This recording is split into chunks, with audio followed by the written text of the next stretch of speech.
le Coran. Toi, tu lis seulement les traductions, tu ne peux pas lire le texte original. Qui t'a donné la parole, toi? Mais qui t'a donné la parole? Vous ne connaissez pas l'arabe, vous ne comprenez pas. Non, je vais te faire descendre. Qui t'a donné la parole? Qui?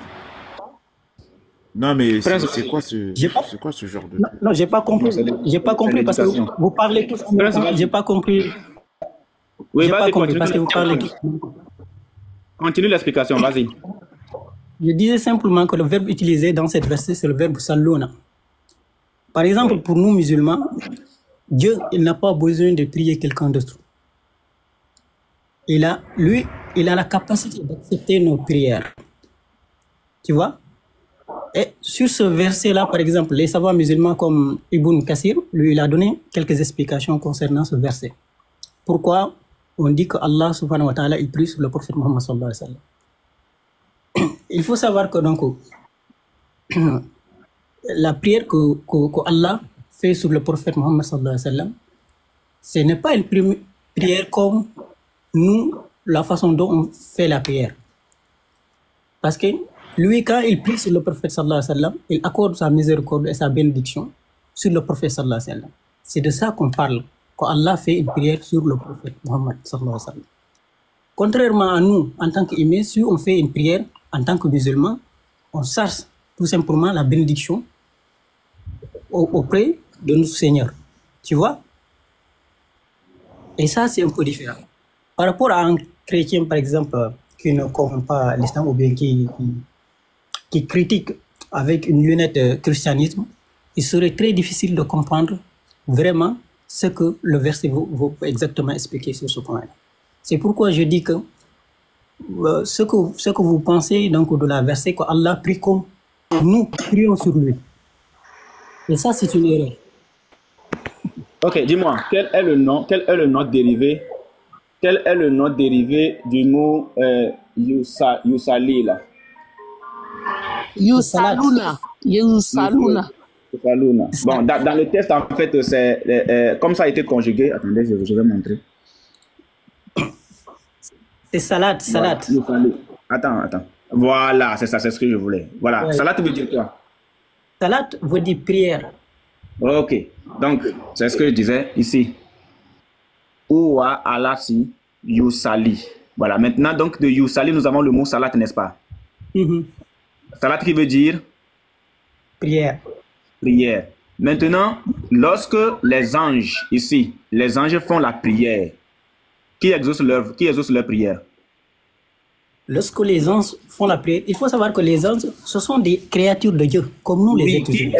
Qui exauce la prière des anges? Mais ne m'oblige pas à répondre selon ce que tu veux. Il faut m'écouter d'abord. Non, tu m'as posé une question. Si tu me poses une question... Ma question que j'ai posée... Ok, d'accord. Attends. Est-ce que tu m'as posé... S'il te plaît, est-ce que tu m'as posé une question? Tu me donnes l'occasion de répondre. Je vais reprendre ma question autrement. Tout à l'heure, on t'a écouté jusqu'au bout, on t'a même pas laissé, on t'a même pas coupé. Donc, ne fais pas comme si on te coupait la parole. Non, attends d'abord. Tu m'as posé une question, j'étais en train de répondre et tu m'as coupé. Attends, j'ai dit attends. Est-ce que tu m'as posé une question, j'étais en train de répondre et tu m'as coupé. Prince, faut l'écouter. Il faut l'écouter. Mais c'est lui qui m'a coupé en premier? Non, tu as fini de parler et puis il a pris la parole. Faut l'écouter. Voilà. D'accord, allez. Tu as complètement fini de parler, j'ai pris la parole, je t'ai posé la question, quel est le mot dérivé de Yusali? Tu as dit que c'est salat, j'ai dit c'est bien.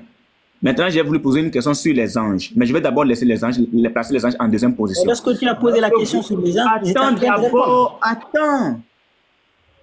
Lorsque les croyants prient sur le prophète, qui exauce la prière des croyants? C'est Dieu, Allah. Quel Dieu? Comment? Celui que nous croyons en nous, en tant que musulmans. C'est Allah, n'est-ce pas? Oui. Qui exauce la prière des croyants? C'est Dieu, Allah. Merci. Lorsque les anges prient sur le prophète, qui exauce la prière des anges? C'est Dieu lui-même. Ok.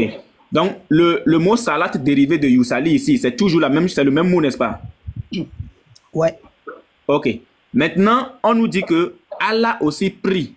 Allah aussi prie. Donc, quand Allah prie là, comme les anges, Allah, c'est Allah qui exauce. Les croyants, c'est Allah qui exauce. Maintenant, quand Allah lui-même il prie là, qui exauce? Ce que j'étais en train de t'expliquer tout à l'heure, parce que peut-être tu ne m'as pas écouté. Je t'ai dit que C'est-à-dire, la prière que nous faisons en tant que créature de Dieu sur quelqu'un d'autre ou bien vers Allah, ce n'est pas la même chose qu'Allah subhanahu wa ta'ala, lui, il prie.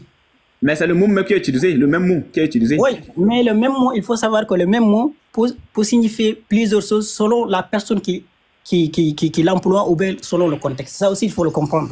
Okay. Maintenant, dis-nous, on va aller du titre comme ça. Quand Allah lui fait cette prière-là, ça veut dire quoi? Quand Allah fait cette prière, qu'est-ce que cela voudrait dire? Voilà. Quand Allah prie sur quelqu'un, il faut savoir que cela signifie qu'il accorde sa miséricorde, sa bénédiction, ou bien qu'il l'élève en dignité. Comment est-ce qu'on dit le mot miséricorde en arabe?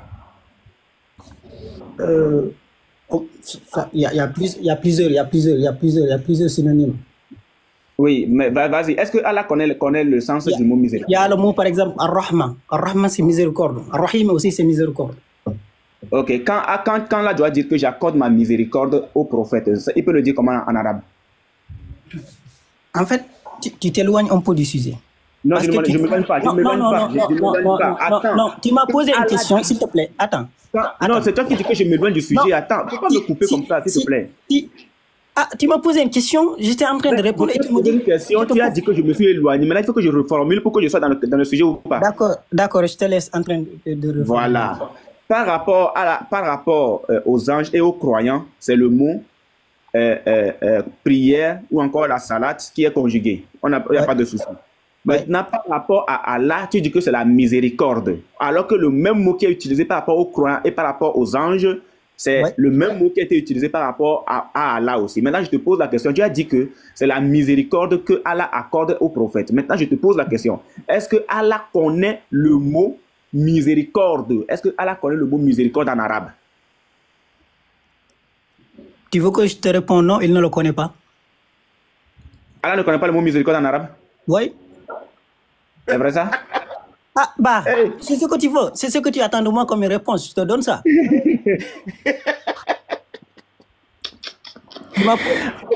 Ok, on va prendre la sourate. Tu m'as posé une question logique. Parce que tu m'as demandé, est-ce que c'est la même prière si on dit que, par exemple, les gens et les personnes prient sur le prophète Mohammed et Allah lui-même, il prie sur le prophète Mohammed. Est-ce que c'est la même chose? C'est ce que tu veux me demander, n'est-ce pas? Non, mais Allah ne connaît pas la miséricorde en arabe. Non, en fait, c'est ce que tu as dit. Oui. Attends, mais vous n'avez pas tardé à vous en détourner. La sourate de verset 64. Et sans la grâce de Dieu et sa miséricorde. Comment on dit miséricorde en arabe? Ar-Rahma. Comment? Ar-Rahma, Ar-Rahma, Ar-Rahma. Comme par exemple, si tu... Chaque surat dans le Coran, Allah il dit Bismillah. Chaque surat, par exemple, il commence Bismillah. Ça, c'est la miséricorde. Maintenant, quelle est la différence entre Al-Ram, bon, ce que tu viens de dire là, la miséricorde en arabe, et le mot prière en arabe? Quelle est la différence? Est-ce que la miséricorde égale prière? En fait, tu m'as demandé est-ce que Allah prie de la même façon que les hommes prient sur le Mohammed sallallahu alayhi wa sallam. Je t'ai dit que la prière dont Allah fait sur le prophète sallallahu alayhi wa sallam, il accorde sa miséricorde et sa bénédiction sur le prophète. C'est ce que j'étais en train d'expliquer. Voilà. Est-ce qu'il y a une différence entre la prière et la miséricorde? Ou bien c'est la même chose? C'est la même chose parce que l'objectif, c'est la même chose. Quand on prie, par exemple, nous, en tant que créateurs, quand on prie Allah, on cherche la bénédiction, n'est-ce pas? On cherche la miséricorde. Pourquoi Allah subhanahu wa ta'ala nous pardonne. Et quand Allah, lui, il prie sur nous, il nous envoie ça, son pardon et sa miséricorde. C'est ce que nous cherchons. Ok. Maintenant, selon la sourate 33, pourquoi Allah n'a pas utilisé miséricorde pour lui, mais il a utilisé le mot prière pour lui, pour les anges et pour les croyants? Je t'ai expliqué que c'est pas la même façon que tu vois les choses. Il ne faut pas voir les mêmes choses. Allah, lui, il n'a pas besoin tout simplement de quelqu'un d'autre pour que sa prière soit acceptée. Quand il prie sur ses créatures, il bénit ses créatures. Il leur accorde sa miséricorde et sa bénédiction. Quand Allah prie sur quelqu'un, c'est ça. Et ça, c'est un peu différent. Quand Allah prie, bon, maintenant, est-ce que tu peux nous donner un verset qui met la distinction, ou bien qui dit que miséricorde égale prière? Un verset qui dit que miséricorde égale prière. Ça changeait pas de verset qui parle de miséricorde pour faire la différence. Donc, ce qui veut dire que ce que tu dis ne tient Parce que dans le Coran, non, ça ne veut pas dire ça. Parce que le Coran n'a pas le temps pour expliquer une différence entre miséricorde. Le Coran n'est pas descendu pour expliquer des... Mais si miséricorde égale prière, cela voudrait tout simplement dire que... En tout cas... Si miséricorde... Vas-y. En tout cas, je t'ai dit que selon les savants musulmans, ce qu'ils ont expliqué sur ce verset-là, hein, oui. La salade d'Allah sur le prophète signifie qu'il le loue et tout simplement qu'il lui accorde sa bénédiction. Il loue qui? Il le loue. Il loue qui? Le prophète. Donc Allah loue le prophète. Ouais. Donc ce n'est plus le prophète qui loue Allah, mais c'est Allah qui loue le prophète. Donc dans un français terre à terre, Allah est égal au prophète parce que nous on loue Dieu. Non, attends, il faut qu'on se comprenne. Est-ce que les croyants louent Dieu ou bien Allah? Non. C'est pourquoi je te disais que ça va être très difficile pour se comprendre. Non, je veux dire louer. Parce que toi tu sais, c'est difficile de se faire comprendre. Parce que quand moi je parle, quand je t'explique, selon la compréhension islamique, toi tu comprends selon tes mots en christianisme. C'est ça le problème. Ah, donc ce qui veut dire que dans l'islam, louer peut être aussi accordé à un homme. Donc un homme, Dieu peut louer un homme, c'est ça? Dieu peut louer un homme. Louer quelqu'un, c'est différent quand on loue Allah, notre créateur. Et ça, c'est deux choses. Ce que moi je veux comprendre, regarde. Louer Dieu, peut-être que tu ne sais pas, louer Dieu, c'est reconnaître ou encore proclamer la grandeur ou bien la perfection de Dieu. Ouais. Donc, si Allah loue le prophète, cela voudrait dire que le prophète a aussi une grandeur, une perfection. Exact. Selon nous, les musulmans, nous, on dit que Allah subhanahu wa ta'ala a qualifié du prophète Mohammed sallallahu alayhi wa sallam. Ça, c'est expliqué dans plusieurs versets. Donc, par exemple, si Allah loue le prophète, donc vous aussi, vous les croyants, si vous louez le prophète. Qui, nous? Oui. Non, nous, on ne loue pas. Allah a loué le prophète parce que c'est une personne parfaite, selon nous. Et le modèle de droiture à suivre, selon nous. Tu vois? Et ça, c'est pourquoi, c'est les raisons pour lesquelles Allah, lui, il loue le prophète. Parce qu'il nous a indiqué de le suivre, il l'a envoyé comme messager pour nous transmettre ce qu'il veut, que nous suivons selon ses règles. Tu vois?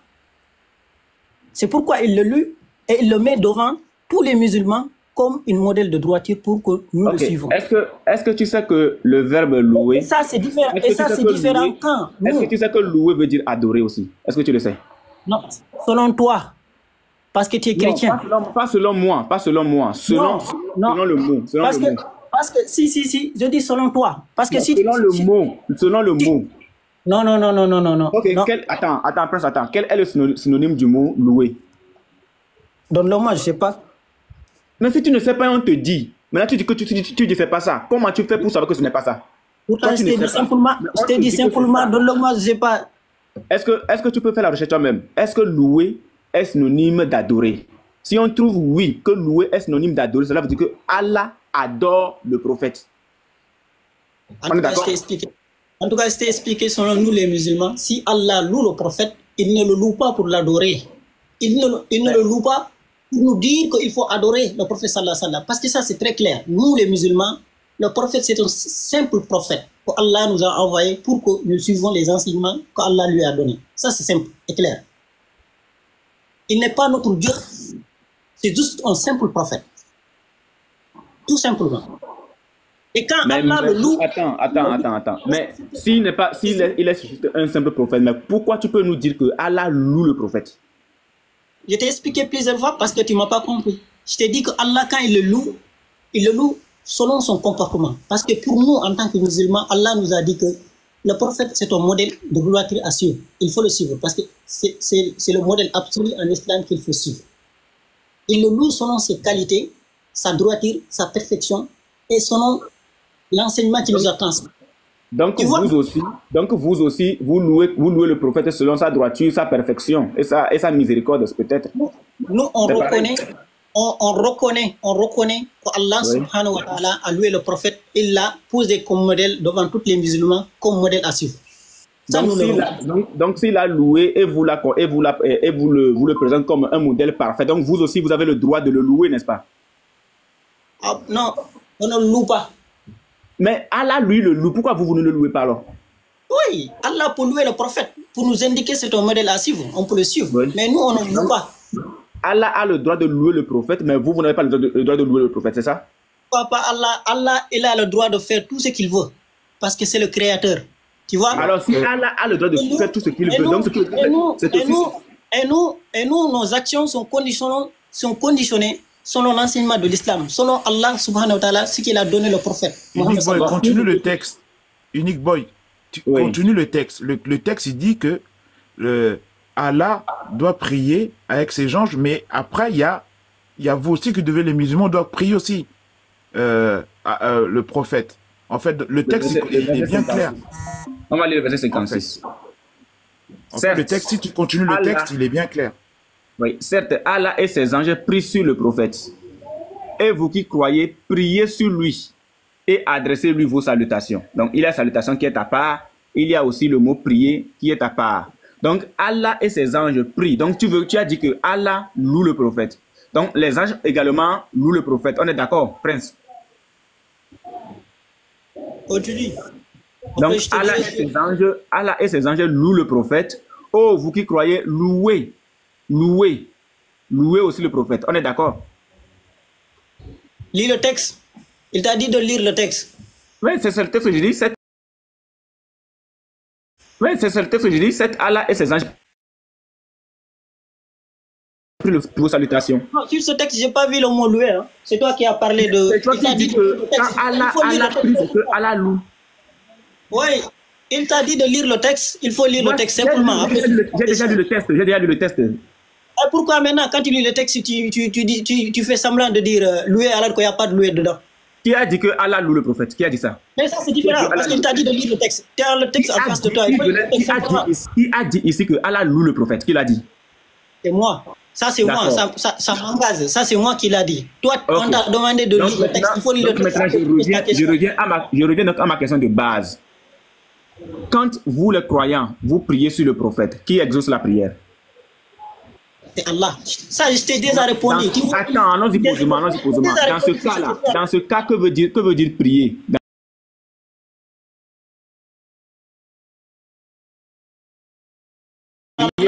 Prier sur le prophète, ça veut dire quoi? Prier sur le prophète, ça veut dire quoi? C'est dit, selon les explications que les savants musulmans ont données sur ce verset-là, la prière qu'Allah fait sur le prophète Mohammed. Je ne suis pas encore au niveau d'Allah, je dis vous. Quand vous priez sur le prophète, ça veut dire quoi? Quand on prie sur lui pour oui, vous priez pour quelle raison? Pour qu'il se passe quoi? Voilà. Première chose, il faut savoir que nous, on prie par obéissance à Allah. Je ne refuse pas. Ce n'est pas ça ma question. Non, quand les croyants prient sur le prophète, c'est pour que Allah fasse quoi? Ne me coupe pas. Si tu me poses une question, laisse-moi répondre jusqu'au bout. Réponds-toi à ma question, ne va pas ailleurs. Non, tu m'as dit pourquoi. Je donne le pourquoi, après tu me coupes. On ne veut pas se comprendre. Non. Vous priez pour que Allah fasse quoi? Le problème, tu sais quel est le problème? Toi, tu veux que je réponde selon ce que tu veux. Non, si c'est pas ça. Vous priez. Si, c'est ça, parce que si je commence. Dès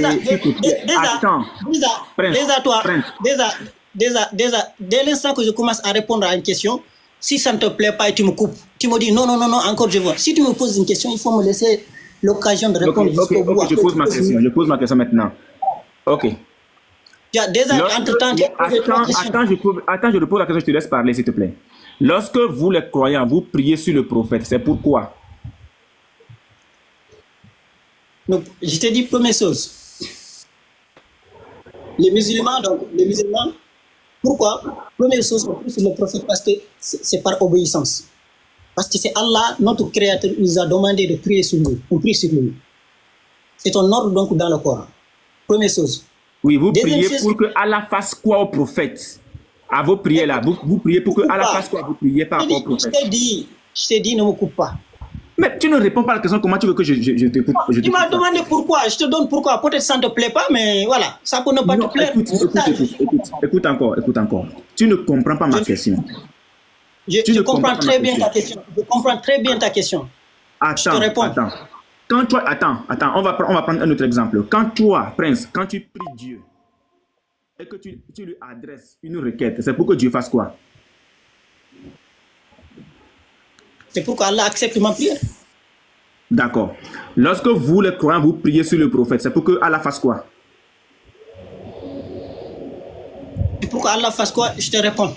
Et il faut m'écouter. Après, tu vas comprendre. Mais si tu me coupes, on ne va pas se comprendre. Première chose, je t'ai dit... Sois bref et reste dans le contexte, s'il te plaît. Vas-y. Oh, tu ne peux pas me dire... Tu ne peux pas calibrer mes réponses en 2 secondes ou bien 3 secondes. Tu me laisses le temps de répondre ou bien je ne peux pas répondre. C'est ça, c'est tout simplement. Parce que quand tu réponds, moi, je ne te dis pas il faut répondre en 1 minute ou 2 secondes. Je sais qu'on n'a pas le temps. Voilà. Mais il faut me laisser le temps de répondre. Première chose, je te dis que... Sois bref dans tes réponses, s'il te plaît. Oui, je peux être bref, mais si on ne me donne pas l'occasion de répondre, on ne peut pas se comprendre. C'est ça le problème. Déjà, on a perdu 2 minutes sur une question. N'est-ce pas? Voilà. Oui, mais là, on entend faire 2 minutes. Réponds à la question. Première chose, pourquoi on prie donc sur le prophète sallallahu alayhi wa sallam? C'est un ordre d'abord, dans le Coran. Allah nous a ordonné de prier sur le prophète. Deuxième chose, donc c'est un signe de foi et de respect. Voilà, par rapport à cet ordre. Parce que nous respectons l'ordre qui vient tout simplement de Dieu. Bon, maintenant, quelle est la raison pour... Non, attends. Allons-y posément. Tu as donné une réponse, allons-y posément. Quelle est la raison maintenant pour que Allah... la raison pour laquelle Allah vous demande de prier sur le prophète? En fait, tout ce que Allah subhanahu wa ta'ala nous ordonne de faire, c'est une sorte tout simplement d'adoration. Parce que si on le fait, on respecte l'ordre de Dieu. Et ça, c'est une adoration. Ça, on respecte. Si on respecte, par exemple, l'ordre qui vient d'Allah, ça, c'est une forme d'adoration. Oui, mais l'ordre là, c'est pourquoi? C'est pour que Allah fasse quoi du prophète? Deuxième, oui. Mais c'est un moyen de recevoir des récompenses aussi. Par exemple, sur l'islam, on dit que, par exemple, selon plusieurs hadiths, il y a certains hadiths qui disent que donc, chaque prière sur le prophète sallallahu alayhi wa sallam est récompensée par des bénédictions de la part de Dieu. Si on prie sur lui, Allah nous récompense. Donc, celui qui prie, écoute bien, celui qui prie sur le prophète, il reçoit des bénédictions, des récompenses de la part de Allah, n'est-ce pas? Oui. Lui-même. Ok, d'accord. Maintenant, et les anges, quand les anges, eux, ils prient. Les anges aussi, ce sont des créatures. Ils ressemblent quoi? Ah, je te demande ce qui ressemble. Parce que toi, peut-être, tu as une fois vu un ange, comme dans les églises, parce qu'il y en a beaucoup, peut-être. Moi, j'ai jamais vu. Il faut laisser les églises, pardon.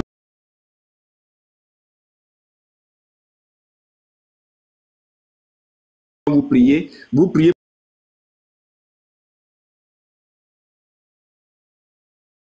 aussi pris sur le prophète. Eux là, ils reçoivent quoi de la part d'Allah? En tout cas, pour ce qui s'agit des anges, moi je ne sais pas. Mais je sais que tout simplement les anges aussi, ce sont des créatures d'Allah. Ils sachent tout simplement la bénédiction de Dieu. Donc voilà. Mais pour nous les humains, allons-y pas à pas, frère Prince. Allons-y pas à pas.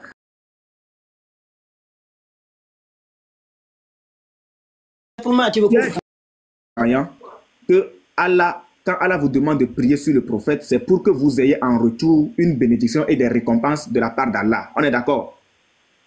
Ouais. Tu as dit que par rapport aux anges, que tu ne sais pas. Or, le même mot qui est utilisé pour vous les croyants et pour vous et pour les anges également, c'est le même mot qui est utilisé par rapport à Allah lui-même. Donc, la question que je te pose, c'est lorsque Allah lui-même, il prie sur le prophète, c'est pour quelle raison? Écoute bien la question. Lorsque Allah lui-même prie sur le prophète, c'est pour quelle raison? Puisque pour vous les croyants, je rappelle parce que le rappel profite aux croyants, pour vous les croyants, c'est pour que vous ayez des bénédictions et des récompenses de la part d'Allah quand vous priez sur le prophète. Par rapport aux anges, tu as dit que tu ne sais pas, que peut-être c'est aussi pour des récompenses, mais tu ne sais pas, on est d'accord, j'ai noté. Maintenant, par rapport à Allah, quand Allah également prie sur le prophète là, c'est pourquoi? C'est pour que lui là, il reçoive quoi? Ou bien il prie qui? Allah n'a besoin de rien. Il se suffit à lui-même parce que c'est un être parfait et complet. Pour nous les musulmans, ce que nous croyons. Tu vois? Voilà, il se suffit à lui-même. Il n'a besoin de rien. C'est parfait pour lui. Maintenant, pour nous, les croyants et serviteurs de Dieu, nous avons la bénédiction, nous avons besoin donc de cette bénédiction de prier Dieu. Pourquoi on a besoin de prier Dieu? Parce qu'on a besoin tout simplement de la miséricorde de Dieu. On a besoin de chercher donc la bénédiction de Dieu. Le même Dieu que Allah. Vous priez quel Dieu, vous? Vous priez quel Dieu? J'ai répondu, je ne reviens pas sur cette réponse. Non, vous priez quel Dieu? Vous priez quel Dieu sur le prophète? Je t'ai répondu sur cette question-là.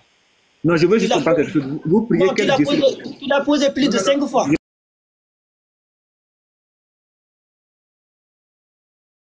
cette manière-là, vous priez quel Dieu? C'est la même question. J'ai pas entendu, moi. Tu peux répéter, Prince? J'ai pas entendu. Tu peux répéter? Voilà. Vous priez quel Dieu sur le prophète? Les frères, quel Dieu? J'ai pas entendu, moi. J'ai dit, il m'a... Ouais, par respect, je réponds. D'accord. Oui. Nous prions Allah. D'accord. Vous priez Allah sur le prophète. On est d'accord? Ok.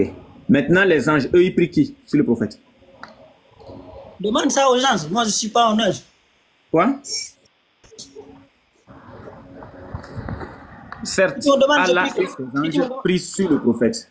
Allah, c'est-à-dire qu'ici, on comprend déjà que la prière d'Allah seul n'est pas efficace. Il faut qu'il s'associe à ses anges pour prier sur le prophète. On est d'accord? Parce que ce n'est pas seulement les anges qui prient. Mais Allah a associé les anges à lui pour prier sur le prophète. Et quand vous, les croyants, vous priez sur le prophète, vous, les croyants, vous priez sur le prophète, c'est pour que Allah vous donne des récompenses. Donc, vous priez Allah. Les anges prient Allah. On est d'accord? Oui. Ok. Maintenant, Allah lui-même, là, quand il fait ces prières-là, sur le prophète, là, il prie qui? Tu sais, il y a un savant musulman qui s'appelle Cheikh Ahmed Tidiane. Il a une fois répondu donc à cette question. Il dit que, par exemple, pour nous, musulmans, on ne doit pas s'occuper de chercher comment Allah, lui, il prie sur le prophète et ses anges. Et comment aussi les anges prient sur le prophète. Il faut savoir que nous, en tant que musulmans et serviteurs de Dieu, prier sur le prophète sallallahu alayhi wa sallam, c'est une forme d'adoration. On adore Dieu parce que c'est un nom qui vient de Dieu. Deuxième chose... C'est vous qui l'avez inventé, ça. Quoi? C'est vous qui l'avez inventé. C'est écrit nulle part que c'est une forme d'adoration. C'est écrit où? C'est une forme d'adoration. Oui, il y a des hadiths qui disent que, par exemple, prier sur le prophète sallallahu alayhi wa sallam... Dans le hadith. D'accord. Pour ça, il faut attendre un peu. Oui, vas-y, dans le hadith. Il faut que... Parce que je ne l'ai pas en tête, mais... Oui, vas-y. Ça fait pitié quand même. C'est-à-dire que quand c'est... Non, ça fait pas... Quand c'est non, vas-y chercher le hadith. Ce n'est plus à toi que je parle. Vas-y chercher le hadith. Quand c'est dans la Bible... Quand c'est dans la Bible, ils sont très intelligents. Dans la Bible, ils sont très intelligents. Quand ils voient que c'est le mot prier là, prier c'est prier, il n'y a pas autre forme, il n'y a pas bénédiction, il n'y a pas affaire de miséricorde. Non, prier c'est prier. Mais quand c'est dans le Coran, prier prend un autre sens que prier. Prier prend un autre sens que prier. Quand c'est dans la Bible là, prier veut dire prier. Mais quand c'est dans le Coran et qu'on voit là en train de prier sur le prophète, le mot prier prend un autre sens. Quel sens, par exemple? Quel sens? Comme non, mais va chercher ta source. Va chercher le hadith. Là, on parle entre nous, là. On parle entre nous. Voilà. Non, Uniboy, oui. Il a dit quelque chose de très intéressant. Il a dit tout à l'heure que il y a un de ces chirs qui a dit que quand on faut pas chercher faut pas chercher Allah où il prie. Pourquoi il prie? Ce n'est pas mon chien. Je t'ai pas dit c'est mon chien. Il faut aller chercher le hadith, s'il te plaît. Va chercher le hadith. Non, mais oui, si je cherche. Ouais, mutez-le d'abord. Va chercher le hadith. Mais mute-toi, va chercher puis reviens. Voilà. Non, je suis là, je ne pars pas. Non, mute-toi d'abord, tu cherches et tu te démutes. En tout cas, je reste ici. Je ne peux pas accepter qu'ils disent des choses. Non, mute-toi d'abord. Voilà, dès que tu cherches le hadith, tu peux revenir ramasser tout ce qu'on a dit, il n'y a pas de problème pour ça. Non, je ne peux pas tout ramasser. Il faut répondre en même temps. Oui, mais mute-toi d'abord. C'est moi qui cherche, ce n'est pas un problème. On te demande seulement de te discuter. Non, ne bouge pas. Prince, ne bouge pas, mais mute-toi seulement, c'est tout. Ne bouge pas, mais mute-toi seulement, c'est tout. Voilà, le frère Jean Lacroix, ce que tu venais de souligner là, le voici ici, la Sourate 3, le verset 7. C'est-à-dire qu'eux n'ont pas besoin de chercher à comprendre les versets d'Allah. Regarde ce qui est écrit. C'est lui qui, c'est-à-dire Allah, qui a fait descendre sur toi le livre. Il s'y trouve des versets sans équivoque. Sans équivoque, et sans ambiguïté, sans quoi, voilà. Qui sont à la base du livre. Et d'autres versets qui peuvent prêter à d'interprétations diverses. Point. Les gens, donc, qui ont au cœur une inclination vers l'égarement, parlant de nous bien sûr, nous les chrétiens, les juifs et autres, vers l'égarement, mettez l'accent sur les versets à équivoque, cherchant la dissension en essayant de leur trouver une interprétation, alors que nul n'en connaît l'interprétation à part Allah. Donc il y a des versets dans le Coran que nul ne pourra expliquer. Même le prophète ne peut pas expliquer, les savants ne peuvent pas expliquer. Et il n'y a que Allah seul qui saura expliquer. Voilà comment est-ce que le prophète, quand les gens venaient lui poser certaines questions, écoutez bien, hein, le prophète, quand les gens venaient lui poser certaines questions et qu'il était dans l'incapacité de leur apporter une réponse juste, il leur a fait descendre cette sourate-là pour dire qu'il y a certaines choses là. Il y a certaines choses que Allah seul connaît. Donc lui-même ne pourra pas donner l'explication. Ce n'est pas vrai, c'est faux. Il faut te muter d'abord. Donne un exemple. Donne un exemple. Tu as trouvé ta source, Prince? Non, il n'y a pas. Je cherche. Ça, ce n'est Ben, pas cherche et puis tu reviens. Cherche, après tu reviens. Moi, j'ai une belle source, hein, si vous voulez. Donc j'ai fini. Non, laisse-le chercher sa source. Mais ceux qui sont bien enracinés dans la science disent, c'est-à-dire les musulmans, ceux qui sont bien enracinés dans la science disent, nous y croyons. Donc les versets à équivoque, bien sûr. Nous y croyons. Mais est-ce qu'en croyant en ces versets-là, est-ce qu'ils ont compris? C'est ça le problème. Parce que croire en ces versets et comprendre, c'est deux choses différentes. Nous y croyons. Tout est de la part de notre Seigneur, mais seuls les doués d'intelligence s'en rappellent. Donc ici, dans le verset ici, le musulman, lorsqu'il ne comprend pas un verset, lorsqu'il n'a pas la signification, lorsqu'il n'a pas une explication claire du verset, doit simplement dire « nous y croyons ». Tout est de la part de notre Seigneur, mais seuls les dieux d'intelligence s'en rappellent. Donc, c'est ça qui pose le problème aujourd'hui. Bon, le frère dit de lire la sourate 40, le verset 11 aussi, je vais le lire. 40. Donc en fait, c'est comme il a expliqué lui-même, en fait, oui. Donc quand Allah prie, on ne doit pas se poser la question, quoi, en fait, en gros. Jamais. Il ne faut jamais poser la question. Donc pourquoi il cherche des explications, alors, lui? Ça, c'était proprement, je n'ai pas dit ça. Ah, c'est ça la grande question. Attends, je vais lire la sourate du frère, la 40, verset 1.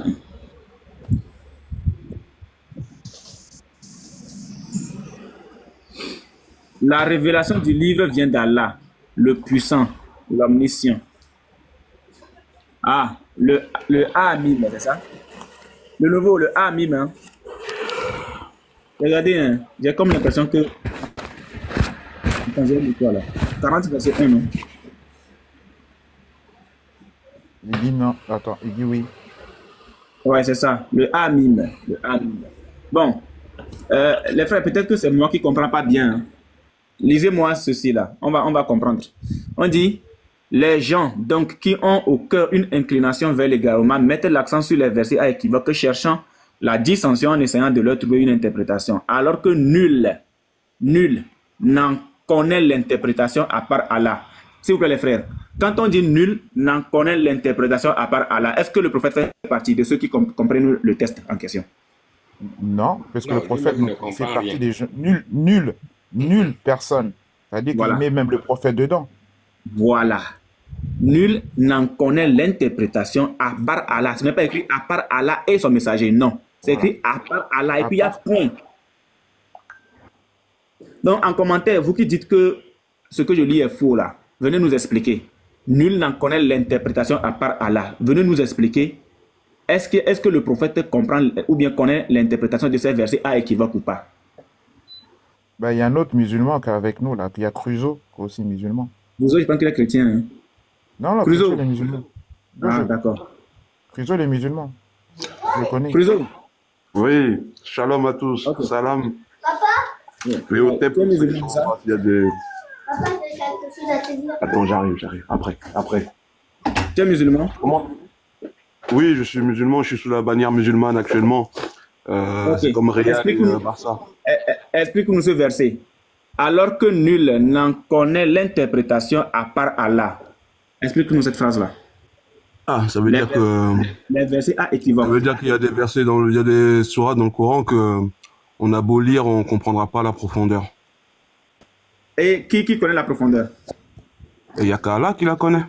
Et le prophète, il connaît? Ah, mais si lui, il n'est pas dedans, il ne connaîtra pas non plus. Non, selon ce test, pas selon ce texte, non, le prophète ne connaît pas, non. Selon ce test, est-ce que le prophète connaît l'interprétation? Non, il n'y a qu'Allah qui connaît. Il n'y a qu'Allah qui connaît ce qui est écrit. Voilà. Donc, ceux qui sont en commentaire, là, c'est votre frère musulman. Donc, vous dites que je mens, là. C'est votre frère musulman qui parle. Selon ce verset, le prophète lui-même ne comprend pas certains versets qui sont descendus. Et selon le contexte de révélation, des gens venaient vers le prophète et lui posaient certaines questions sur certaines sourates. Et qu'est-ce qu'a répondu le prophète? Le prophète a fait descendre cette révélation-là. Est-ce qu'il n'a pas dit il y a des choses qui vont vous arriver dont je ne pourrai pas être maître? C'est ce que je dis. C'est ce que je dis. C'est ce que je dis. Ok. Voilà. Donc c'est parce que je ne sais pas ce qu'il adviendra de vous. Voilà. C'est parce que ses frères. Vous l'avez lu ça, vous l'avez lu quelque part ça. Je ne sais pas ce qu'il adviendra de vous. De lui et de vous. C'est pas seulement de vous. De lui et de vous. Donc ça fait sens. Oui, ça veut dire que lorsqu'il meurt, il ne connaît pas sa destination, on est d'accord? Voilà. Donc vous aussi, vous ne connaissez pas votre destination, on est d'accord?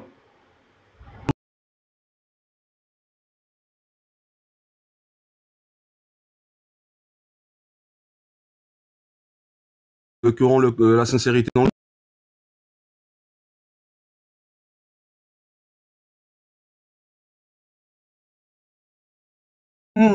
Ah, c'est un genre de musulman, bon. Ben, c'est pas parce que je te dis que je suis musulman que forcément dans mon cœur je le suis. Tu vois, c'est un exemple. Donc, qu'est-ce qui prouve que tu es musulman alors?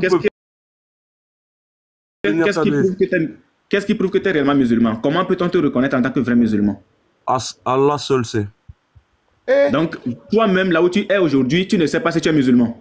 Moi, je suis musulman, mais toi, tu me demandes. À toi, c'est toi qui me demandes comment toi, tu peux savoir si tu es musulman. Moi, je te dis, je suis musulman. Maintenant, si tu me demandes comment toi, en tant que chrétien ou quelqu'un d'extérieur, tu peux savoir si je suis musulman, je te dis, toi, je pourrais te dire, je suis musulman, mais Dieu seul saura si je suis musulman.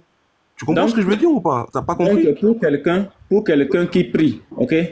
Pour quelqu'un qui prie, attends un instant, je prends un test. En fait, pour être musulman, il faut faire quoi? Voilà, pour quelqu'un, par exemple, voilà. Tu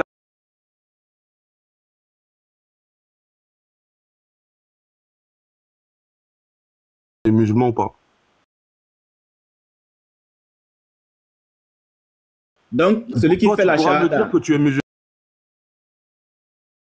mais moi, je pourrais pas, c'est pas à moi. Si j'ai envie d'être musulman aujourd'hui, je dois faire quoi? Ah, tu vois ça avec ton créateur, mon frère.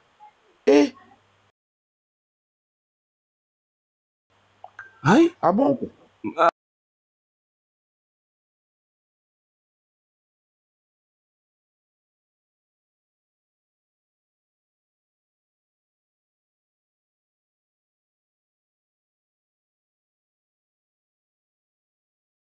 Fait pour devenir musulman?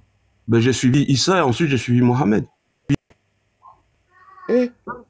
Donc, il faut juste suivre Mohamed pour devenir musulman?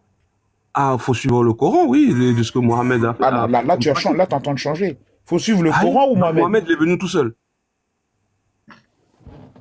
Oui, Mohamed, il est venu tout seul, il a dit bonjour, ça va, suivez-moi, je m'appelle Mohamed, j'habite ici, je suis de la tribu des Koraïchites. Donc, toi, tu es devenu, en fait, tu n'as pas fait la shahada. Donc, toi, tu n'as pas fait la shahada, tu n'es pas parti, tu ne fais pas les prières, donc tu ne fais pas tout ça? Mais c'est ce que je t'ai dit tout à l'heure quand tu m'as demandé, je t'ai dit, tu fais la shahada, après c'est avec ton créateur. En fait, ce que je veux comprendre. Bien sûr, tu suis le Coran. Rousseau, oui, franchement, ce que je veux savoir, lorsque quelqu'un va à la mosquée, ok, il croit en Allah, il croit au jour dernier, il a compris la salat, il acquitte la zakat, et il ne craint qu'Allah seul. Il n'est pas associateur. Il n'associe aucune divinité à Allah. Il n'adore qu'Allah seul. Est-ce que cette personne-là est musulmane? Bon, là, on s'éloigne un peu du sujet principal, mais est-ce que cette personne-là, en tout cas d'extérieur, elle est musulmane, ouais? Elle est musulmane. De l'extérieur, elle est musulmane. Non, parce que nous, on est des gens d'extérieur. Oui, moi, je peux dire d'extérieur. Est-ce que cette personne, lorsqu'elle meurt, excusez le terme, lorsqu'elle meurt, est-ce qu'elle va au paradis? Mais Dieu seul est juge. Moi, d'extérieur, je me dis, d'extérieur, c'est un bon musulman de ce que tu as cité, de tout ce que tu as dit. D'extérieur, oui, mais est-ce que cette personne, c'est quelqu'un qui mérite le paradis. Attends, laisse-moi juste. Pour moi, d'extérieur, c'est quelqu'un qui mérite d'aller au paradis, de ce que j'ai vu d'extérieur. Mais je ne suis pas Dieu. Excusez-moi, tous. Qu'est-ce que vous attendez de moi, en fait? Moi, j'ai pas de passe-droit à lui. Donc, tu es dans une religion où ton salut est incertain. C'est ça? C'est-à-dire tel que le prophète le dit dans la sourate 46, le verset 9 là. Ah. Le verset 9, où il dit que je ne suis pas une innovation parmi les messagers, je ne sais pas ce que l'on fera de moi ni de vous. Ou bien je ne sais pas ce que Dieu fera de moi ni de vous. Donc toi aussi, tout comme ton prophète, tu ignores carrément le sort qui t'est réservé après ta mort, c'est ça? Oui, vous voyez cette phrase-là, pour moi, c'est vraiment une phrase magnifique. Mais en fait, là, on est dans le nœud du problème, en fait.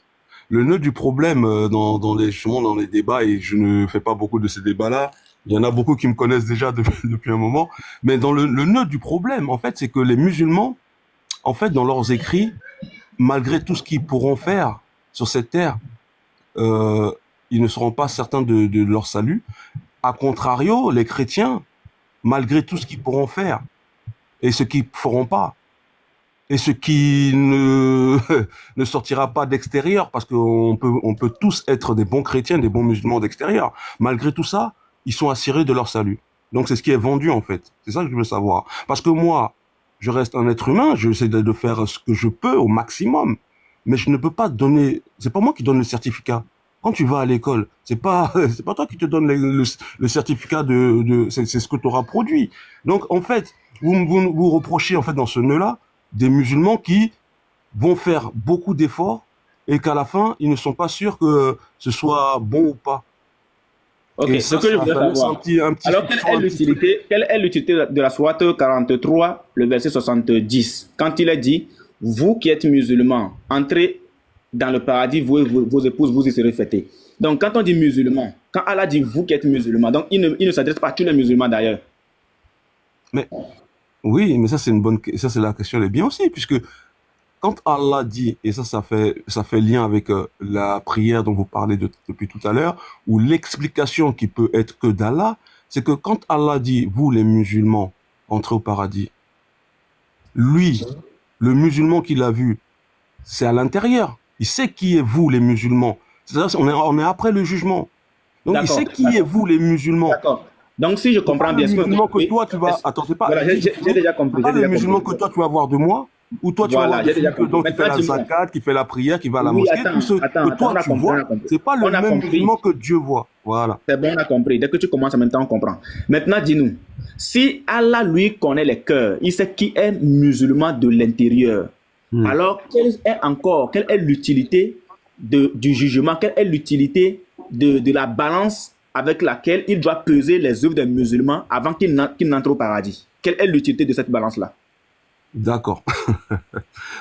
En fait, d'accord. Donc là, c'est une question qui est bien étonnante aussi, parce que en fait on porte un jugement encore humain sur un sacré, donc de ce qui est de l'ordre de l'invisible. Donc en fait, quand on parle de balance, en fait, vous êtes dans une définition de dictionnaire encore. Donc, vous avez l'objet qui est là devant vous et tout. Et donc, c'est par rapport à ça, même avec votre vision, vous voyez comment ça pèse ou pas. Mais non, je n'ai pas compris. Mais un jugement, non, mais ce que je veux dire, un jugement, c'est Dieu. Quand on explique la balance, on explique son jugement. Je n'ai rien compris. Reprends. Je comprends pas ce que vous dites quand il dit vous allez au paradis. Pourquoi on parle de balance? Mais tout est moi, je veux savoir.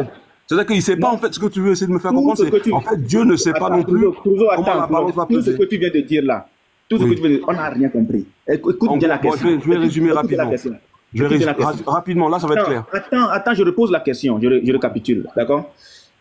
Lorsque Allah dit, vous qui êtes musulmans, entrez au paradis, cela voudrait dire qu'il vous connaît, il connaît le musulman de l'intérieur. Il sait qui est musulman depuis l'intérieur, on est d'accord? Alors, quelle est maintenant l'utilité de la balance lors du jugement. Puisque lui, il connaît déjà les musulmans. Quelle est l'utilité maintenant de la balance lors du jugement?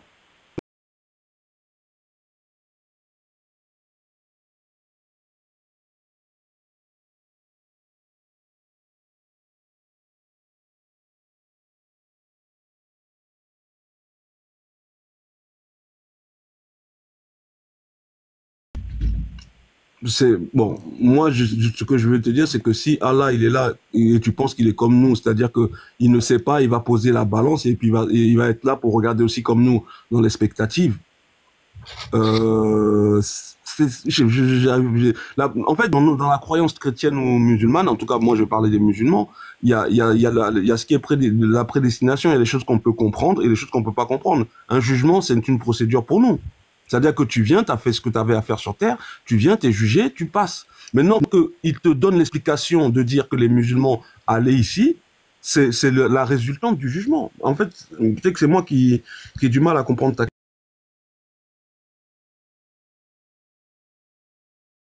Je ne vois pas pourquoi on demande, pourquoi lui, encore une fois, comme si on fait des invectives sur le créateur, c'est-à-dire nos exigences sur notre créateur, en disant mais pourquoi lui il va nous juger alors qu'il sait qu'on va aller là. C'est ça que c'est juste des explications de ce qui va se passer après le jugement. En islam, dis-moi, vous êtes sauvé par quoi? Par la miséricorde d'Allah ou bien par les œuvres? On est sauvé parce qu'on suit, c'est-à-dire le chemin, la vérité et la vie. Comment? On est sauvé parce qu'on suit, c'est-à-dire le chemin, la vérité, la vie.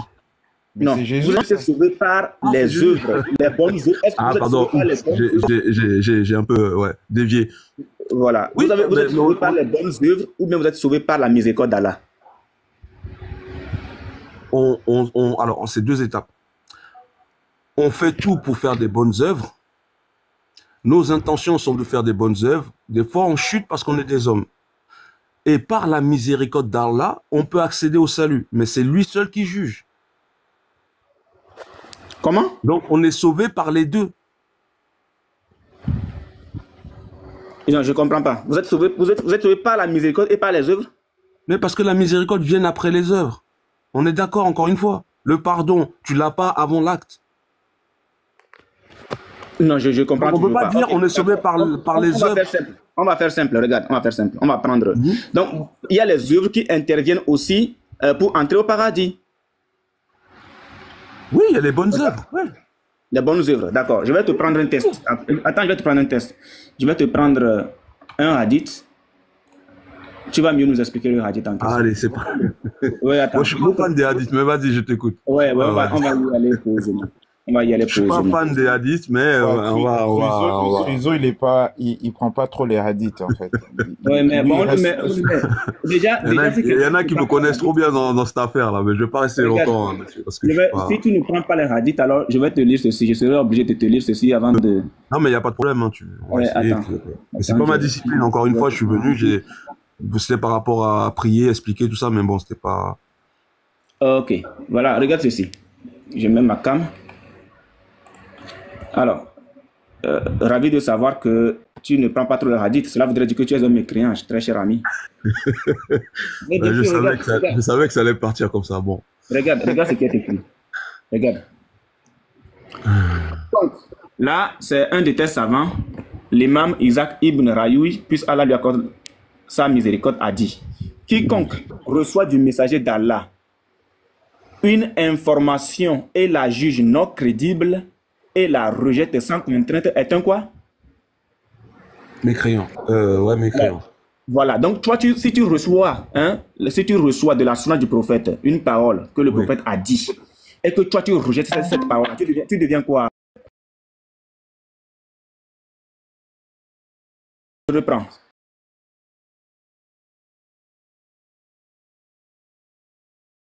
Un acte du prophète puisse servir d'argument sous réserve de la condition établie selon l'étude des fondements du hadith est un quoi? C'est un mécréant. Exclu du jugement de l'islam, et il sera rassemblé avec les juifs ou avec les chrétiens ou avec un autre groupe de mécréants de son choix. Donc, Je te dis bienvenue. Mais qui dit ça? Qui dit ça? Bienvenue dans... Attends, bien.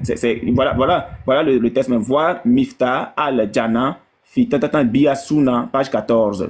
C'est Asa Suyuti. Alors, bienvenue dans le groupe des mécréants. Bienvenue bienvenue parmi les chrétiens. Voilà. Bienvenue parmi nous. Voilà. Merci. Donc, le mécréant est d'abord exclu du giron de l'islam. Et toi, un Cruzo qui est un mécréant, tu seras rassemblé avec les juifs ou avec les chrétiens. Tu choisis quel groupe? Tu veux être rassemblé avec les juifs ou bien avec les chrétiens? Tu choisis où?